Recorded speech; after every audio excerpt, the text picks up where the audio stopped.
Hey everybody, I'm so happy to be here with Wolf Castle. He's a two-time East Coast Music Award nominee from Pabineau First Nation. Thank you so much for being here. Hey, I'm happy to be here. This is incredible, by the way. Thanks. I said it already, but I'm just gonna keep saying it until this thing melts away. But it's amazing. Thank you. I was so thrilled. Wolf Castle has a new album coming out this Friday called Waiting for the Dawn. And I had the chance to hear the album before it came out. Thank you for sharing it with me, and congratulations. Can you tell me what inspired this album in particular? I wanted to make an album that really told a different story this time. I'd been making music that was really me trying to find my sound and figure out what that meant. So with this album, I had this clear picture in my mind of what if the record followed the trajectory of night into morning? So that's why it's called Waiting for the Dawn. That story of sometimes if you're up really late at night and it can be a little hectic and wild depending on what you're doing. And, by the morning you kind of come to and you see that dawn rise and the light start kind of coming into the world. And to me, with this record, I wanted to visually represent that in that way, and the idea that a new day is a promise of a new opportunity to try something, try again. I love that. Yeah. It felt like maybe you were really marking your identity with this piece as well, because I felt listening to this album that I was really connecting with who you were as an artist. Yeah, for sure. Yeah. I would say so. Yeah.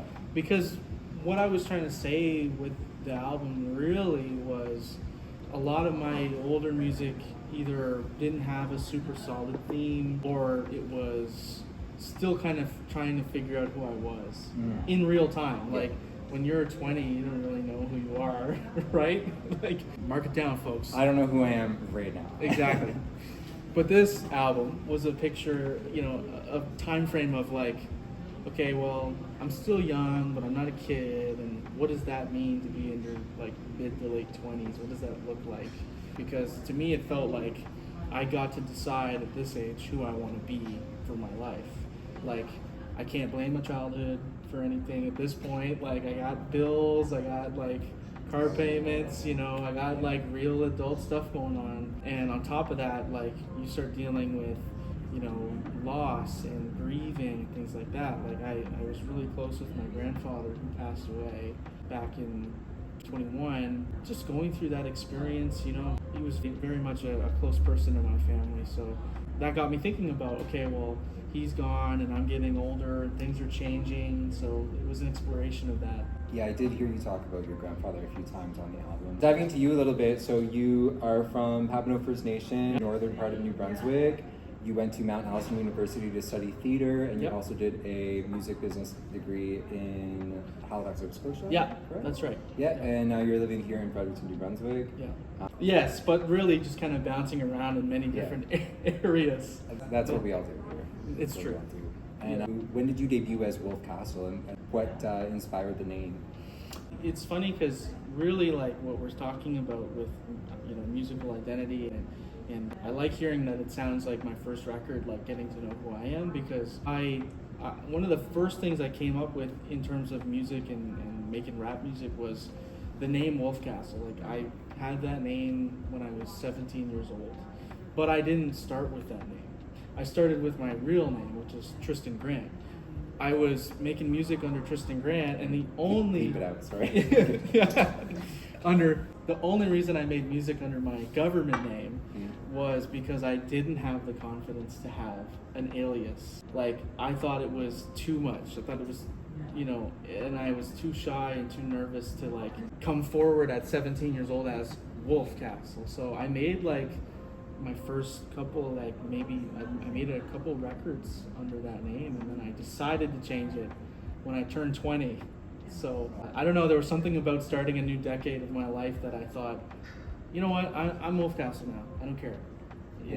That's who I want to be. So that's something about turning 20 changed that for me. I love that. And it takes a lot of courage too to step into a new identity and role and take a part of yourself and put it outside of yourself with a name. Yeah. It's really awesome. It's what I've done with Barista Brian, right? Totally. It's out of the cup and into the world. Yeah. But it was Right. giving myself a space and an identity where I felt confident in what I was doing. Whereas Yeah. maybe in my real everyday Brian life, I didn't have that confidence. But as Barista Brian, I felt I could do anything.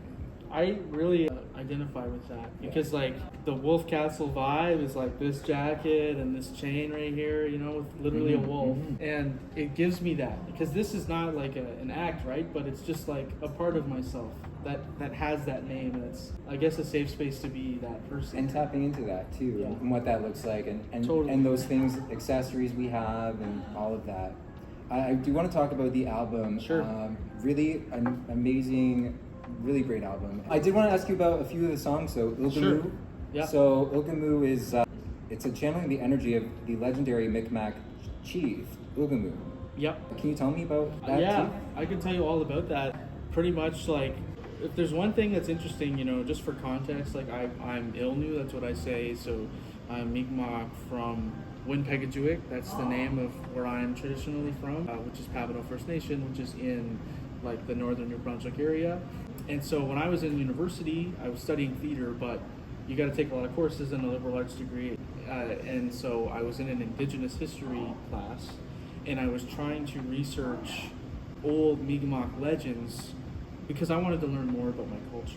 I found this book that was written by an old priest called Silas T. Rand in the late 1800s, and it had all these Mi'kmaq legends in it. So this Silas Rand guy could speak Mi'kmaq, had the indigenous people tell him these stories, and then he translated them from Mi'kmaq into French. And then okay. that got translated into English Wow. for this book, which Yeah. is, you know, we're like 3 translations out, so I might be missing a few details on this story.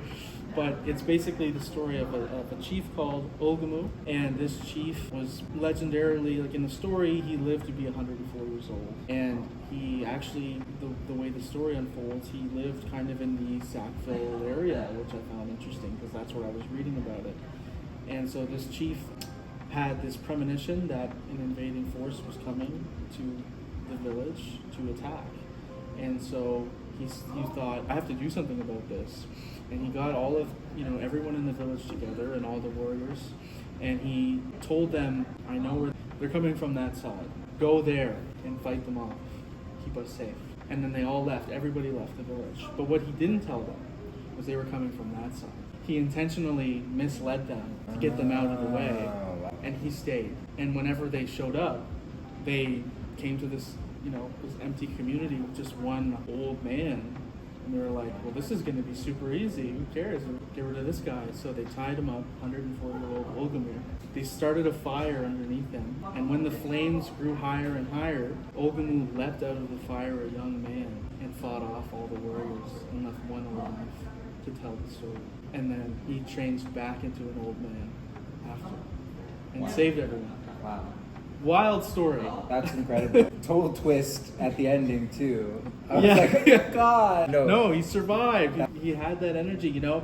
But what I got out of the story was that it's a story of somebody being underestimated. And in my own rap career and in my own life, I felt like that at times, you know. And everybody that's a self-starter or trying something new, you feel underestimated. So I didn't tell that story in the song, but I wanted to channel that energy and that feeling. Yeah, like jumping out of the fire, like Phoenix Rising. That's kind of right, vibe. yeah. And I love that. And really great track too. The vocals I put on that were really hot. I Won't Stop, that was great. Supercali what? Okay, I wanted to try this thing where I didn't say supercalifragilistic, but it's almost like a ghost rhyme where I have the listener fill in the blanks with their brain. Yeah. But I say supercalifragile, acting trippy, I'm atrocious. Oh, yeah. okay, that's pretty good. I thought that was good. So that's a line about like being kind of like, you know, people that are in that entertainment spot like being fragile. What is the line into air in the first song? It's the one that you repeat about opportunities knocking. Yes, so the chorus is stone cold Ilnu's on the block. A lot of res dogs barking on the spot. If you can't stop jumping, get the shot, finna stop. Screaming ayo, hands up, hot. Take over the world, back against the curb. Fighting every second just to get my voice heard. Give it while you got it, opportunities are knocking. Backing down is not an option. It's that. Opportunities are knocking, backing down is not an option. I felt that hard. Yeah. Nice. It's just like sometimes life or opportunities show up in your career or whatever, and it's like no backing down. It's like, this is it. It's that tiny bit of milk I told you about earlier. It's like, it's taking that chance. I thought it was really impactful. I also loved you featuring Zamani. Yeah. The vocal production on that was incredible. It goes around and around. I had that. Yeah, something I like. That came from something I like to say in life and also on stage, and it makes people laugh. It's just like you can't cut corners in the circle of life.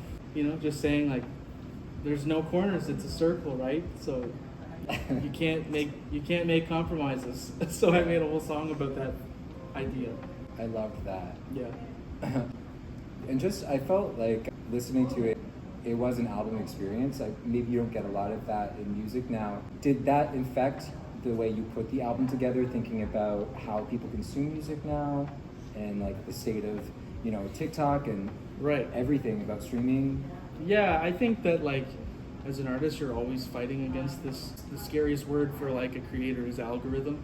You know what I mean? Because you feel sometimes, or I do at least, at the mercy of this attention span, algorithm driven social media thing that we're all just kind of dealing with and we have to deal with all the time. And so in my mind it's like, I'm gonna play the game, you know, I'll play the algorithm game, I'll do that a little bit, but I'm not gonna compromise with making an album, you know? Because like if I wanted to, I could put out, you know, song after song that's only 2 minutes long, but I really like telling stories, you know, and I really love putting a record together and having a concept and an idea and going from a beginning, middle to an end. And it's just something I'm not going to compromise, you know what I mean, for any algorithm or anything like that. But at the same time, when it does come out, I'm going to be making videos and doing all the stuff you got to do, right? That's what I was wondering. Is there within your music, I was trying to find what's the TikTok challenge moment. Right. And maybe that's what I had that written down. It goes around and around, and like maybe you could do like a round or something. Yeah, like that's not a bad idea. Gotta make a challenge. So that's something I thought about. It goes around challenge. And Hey Ya Hey, I thought was a really beautiful way to end the album. It's sort of, you transition into this beautiful singing tone that you feature throughout the album, but I found you really sang on the last one. Definitely, yeah. And then you had was it a chorus of people singing along with you? Was it your community or like? No, actually it was me. That was all you? Yeah. Oh my God, I thought you had like a choir come in or something. No, well, nice. Here's the thing is I wanted to. Yeah. But I just like didn't have time. Yeah. So I just. And you produced a lot of this, right? Yeah, the whole thing. You produced the whole album. Yeah. Congratulations. Thank you. What a feat. Truly, like the production, I thought was really awesome. So thank you. And I gotta say, you know, I produced the whole record. I had a lot of help with a friend of mine, Talon Simon, who's actually on the album. Yeah. The song Half Life. Great track as well. Yeah. So he and I have a really good working relationship. So for a lot of the songs, like we kind of bounce it back and forth, and he gives me like pointers and ideas. So it's very collaborative in that sense. Yeah. And then I had a good friend of mine named Cassie Mann do the bass lines on a couple of the songs, like just play the real bass guitar and get that vibe. Yeah. But yeah, I wanted it like. I don't just write lyrics, like I really love production and I love composing. Could tell. You know? Yeah, I thought the production was excellent. Like that's where my ear goes. I love the production side. Like pop music, I love because I love the production of it. You know, so I really appreciated everything. The way you produce vocals as well, I thought really well done. Thanks. You talked about half-life, rap life. What's the lesson? But that's one of the lines. Yeah. But what is the lesson? Do you have Can you share the lesson? Are you learning the lesson? You know, what's the lesson of rap life? I say in the song, it's waves. You know, it's just like, it's waves either in like, it's up and down, you never know what you're going to get out of the rap life, or it's causing them, right? Like we're talking about algorithms and challenges, like you're making those waves yourself. Milk life. What's the lesson? Don't let it expire. Watch the date on that. Milk life. Watch the date. Rap life. Yeah. That's awesome. I just want to say congratulations again on the album, and thanks for being here with me today. And I can't wait to see what's next. And make sure you go download the album. Where can you find the album? All right, Waiting for the Dawn. All right, Spotify, Tidal, Apple Music, Bandcamp, wherever you get your music. it's gonna be there. All right. And you have your first music video was already out. Yes. Yeah, and that's for It goes correct? around and around. Around Yeah. and around, and so you want to see all your TikTok Yeah. challenges. Around and around and around. Yeah. Yeah. That's already out. So, and more music videos. I like that. Thanks. Thanks a latte. Can we do that again together? Yep. Thanks a lot, Dave. Milk Life. What's the lesson? Don't let it expire. Hey, thanks, man. Appreciate that. Thank you. Is that good? Totally.